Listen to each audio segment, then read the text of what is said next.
দেখে কি মনে হচ্ছে এটা কি রান্না? একটু যদি বাগেরহাটের ভাষায় বলি তাহলে দেশি কুরস সালুন।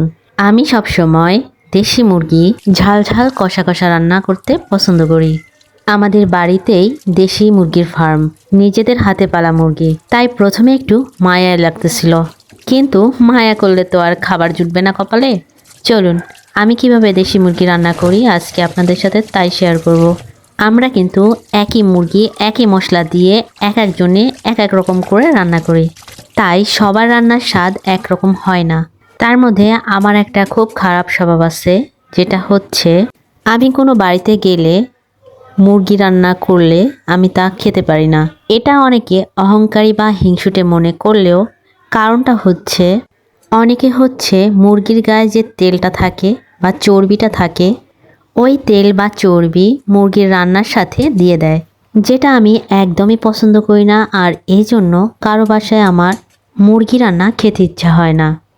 আর যেহেতু আমি পোলট্রি মুরগি খাই না, দেশি মুরগিটাও অনেক সুন্দর করে পরিষ্কার করে নেই। সব কথার মধ্যে আমি খাবার একটু বেছেই খাই।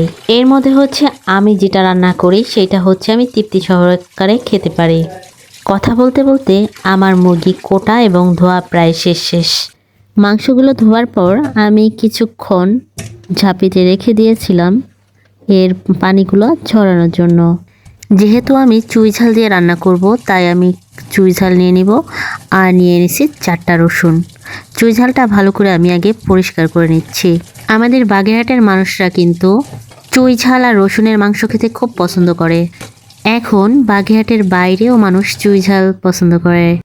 এবার একটা প্যানে আমি মরিচ পাউডার নিয়ে নিচ্ছি, হলুদ পাউডার, লবণ, জিরা পাউডার, দারচিনি এলাচ পাউডার, নিয়ে নিব পেস্ট করা আদা, পেস্ট করা রসুন, নিয়ে নিব কাটার পেঁয়াজ, 4টা রসুন, কেটে রাখা চুই ঝাল। আমি এখানে ব্যবহার করব সরিষার তেল, খাঁটি ঘানির তেল। এরপরে এগুলিকে একসাথে খুব সুন্দর করে মাখিয়ে নিব। মাখা হয়ে গেলে মাংসগুলি এর ভিতর দিয়ে দিব। এবার মাংসগুলিকে খুব সুন্দর করে হাত দিয়েই মাখিয়ে নিব, কারণ এটা যত সুন্দর করে আপনি মাখাবেন তত আপনার স্বাদ ভালো হবে। এখন তো বলবেন মাখানোর সাথে স্বাদের কি সম্পর্ক, তাই না? সম্পর্ক আছে রে ভাই। এখন আমি এইভাবে রেখে দিব 30 মিনিট। এরপর চুলায় বসিয়ে রান্না শুরু। এটা যদি কাঠের চুলায় রান্না হতো তাহলে স্বাদটা আরও দ্বিগুণ হতো। চুলায় বসানোর সাথে সাথে দেখবেন খুব সুন্দর একটা ঘ্রাণ। রান্নার শুরুতেই ঘ্রাণে মমা হয়ে গেছে সারা ঘর। এভাবে এটাকে পানি ছাড়াই কষিয়ে নিব, কারণ তাপে মুরগি থেকে যে পানিটা বের হবে এটা থেকে এটা কষানো হবে। আমার বরাবরই রান্না করতে খুব ভালো লাগে, কারণ আমি জানি না অনেকেই রান্না করতে পছন্দ করেন না। রান্না একটা আর্ট, যে আর্ট সবাই পারে না। সবার হাতের স্বাদও একরকম হয় না। বাবার বাড়িতে মেহমান আসলে তখন রান্নার দায়িত্ব আমার। আবার যখন শ্বশুর বাড়িতে যাই তখনও রান্নার দায়িত্বটা আমারই থাকে। আমি দেখতেছি হাতের রান্না ভালো হলেও বিপদ, ভালো না হলেও বিপদ। ভালো হবার বিপদ এটাই যে আপনি যেখানে বেড়াইতে যাবেন আপনাকে ঠিক রান্না করতে বসিয়ে দিবে। আর যদি আপনার রান্না খারাপ হয় আপনার সামনেই অন্য কারো প্রশংসা করবে, যেটা শুনতে আপনার খুবই বিরক্ত লাগবে।